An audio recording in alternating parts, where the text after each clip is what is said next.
All right, lads, do me a favor and watch this clip because I think this is one of my most important topics that I have to talk about. Being vulnerable or treating the other person like a priest or like a confessor, which is I want to put these, and this is actually a male romantic fantasy that I fell prey to when I was younger, which is I want to put all of my failings and weaknesses and flaws at your feet, milady, so that you can tell me that I'm still good enough, that you can tell me that you still love me despite all of these things. Tell me, like, look at these bad things about me, or look at these less than attractive or desirable things, and tell me that you can see past them. Tell me that it's okay. Which is basically like treating the woman like a god, which is, Jesus, I'm this terrible sinner, but please, save me. Please love me anyway on some level. And women don't operate that way. They're not divine. Okay, so super interesting clip there. And, for the most part, I agree with him. I think, especially when he's saying a guy shouldn't bring all their vulnerabilities and weaknesses and lay them on the table. Now, I don't know. I haven't seen the rest of the podcast this guy done. I've literally just seen that clip. I don't know if he dives into more nuance and so on.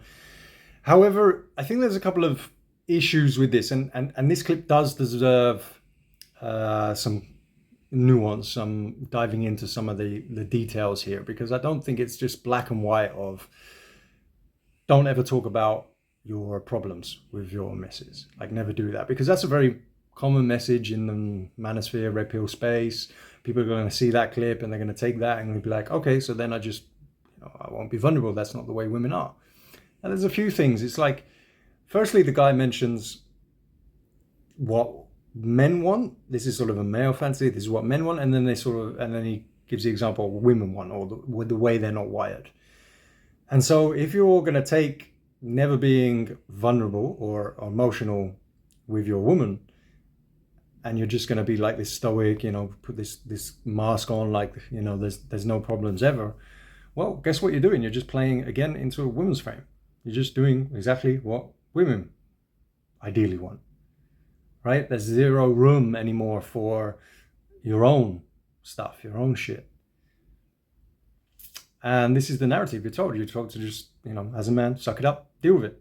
Because that's not what women want. So that's what women want. So we're just going to play into their game. And that is in their frame. And it's ironic because in the red pill, everyone talks about frame. And that mindset of don't ever be vulnerable with your woman. Don't ever tell her your weak points or, your insecurities or anything like that. Don't do that because then she'll lose attraction for you. Okay, yeah. That's... it's just, again, appeasing the majority of females. Now, newsflash here. Not all females are going to lose attraction for you if you do show a more vulnerable side. All right? Not all females are going to do that. And if you are vulnerable and you show those weaknesses, now I don't think you should show all of your weaknesses. I don't think, like this guy says, you're right, you shouldn't just lay it all at her feet and expect her to just accept it. I agree with that. You shouldn't do that. That's not her responsibility, to hold that, to know that. The majority of women will lose a lot of attraction if you do that. I don't recommend that. I do believe as a man, you should take some pride in practicing some mental resilience, dealing with some stuff on your own, practicing some stoicism and so on. You can take a lot of pride from that, gain a lot of confidence. I feel like you should test yourself in those ways and keep things to yourself and deal with things. And of course, every woman wants to know you can deal with things. However, if you're in a relationship and you're going to aim for a long-term relationship and you want to get married, you want to settle down and so on, this notion of always holding on to things, never showing anything, you can deal with everything. You can't share anything with a partner just because she'll stop sleeping with you or lose attraction for you, whatever it is. That's just like, I feel like that message is very, very damaging, incredibly damaging.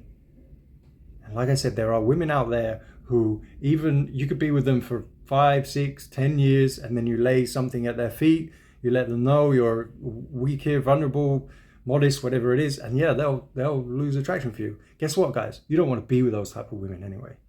If you really want to settle down with someone, you want to settle down with someone who's going to hear you, listen to you, accept that, be there to help. And some women, the good ones out there, they love that stuff, man. As long as you're a guy who's got a body, or a history of success, a history of being able to deal with stuff on his own, he's not completely useless. You're very like this Homer Simpson type guy, right? Out of shape, sitting on the sofa, watch TV all the time, doesn't get shit done, absolutely useless. Yeah, of course. And then you open up. There's going to be no respect. But if you're a guy, right, it's a lot easier for a LeBron James to go to his wife one day and just be like, yo, listen, I'm really struggling with this thing, because he's LeBron James. Because the guy's the shit.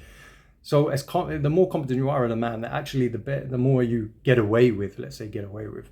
But it's easier for those women to be like, oh, that's amazing. This type of man, and I'm the one that he will choose to open up to. A lot of good women will love that, and you'll become closer. You'll form a much stronger bond, a much stronger partnership with your woman in that way. I know that in my experience, that's the case. And like I said, you don't want to be with someone who you have to always put this fucking mask on and just this expression of always got your shit together for years and years and years and decades. That's nonsense. That's a prison, man. If you feel like you cannot do that with a woman, she ain't the right woman. There's a time and a place, and of course there's a way to do it as well. Maybe you're having some shit at work and your boss is pissing you off, right? You don't want to go home and just be in floods of tears or anything like that in that case, right? You can just be honest and open. This is bothering me, this is stressing me out. What's your advice? Whatever it is.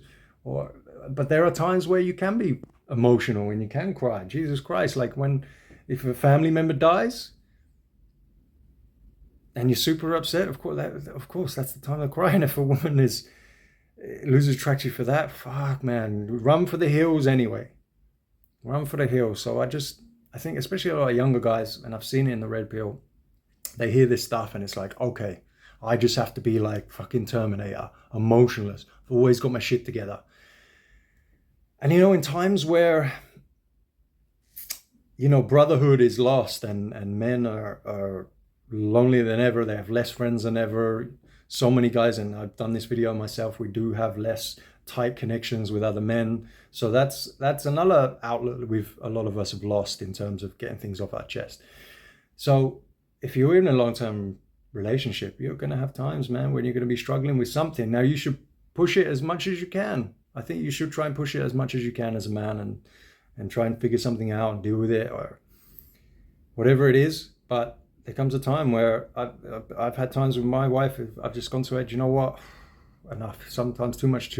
I just got to tell you this. I don't necessarily need your help. I don't expect you to help or change anything. I just kind of want to get this off my chest. I'm just struggling a little bit with this. And okay, she's a psychologist, so it helps in that regard. But guess what, man? 13 years in and doing great.